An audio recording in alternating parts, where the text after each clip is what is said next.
Mengejutkan, para panglima OPM segera bebaskan pilot Susi Air.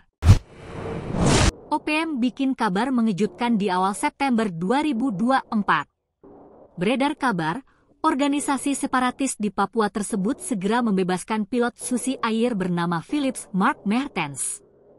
Bahkan, jadwal kapan sang pilot dibebaskan sudah dibongkar Panglima OPM.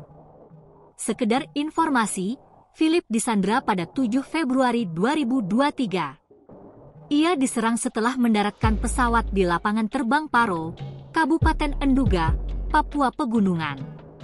Saat peristiwa itu terjadi, pesawat yang dibawa Philip terbakar.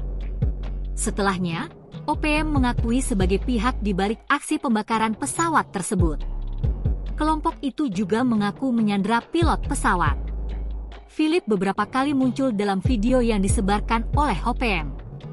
Bahkan, Philip terkadang dipaksa OPM untuk membuat pernyataan menjelek-jelekan NKRI.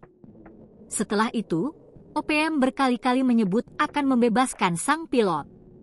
Yang paling anyar terjadi akhir Juli 2024, OPM menyebut akan membebaskan sang pilot 2 bulan kemudian. Kini, kabar baru muncul lagi.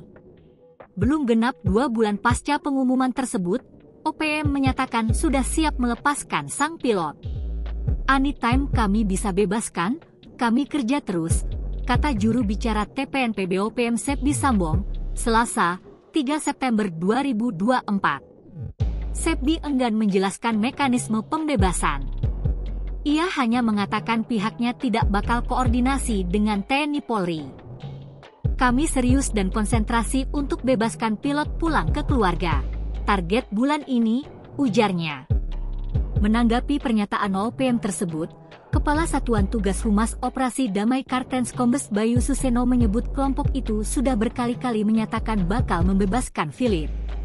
Namun, pembebasan tidak juga dilakukan. Mereka sudah berkali-kali mengatakan hal itu dari tahun lalu, realitanya mana?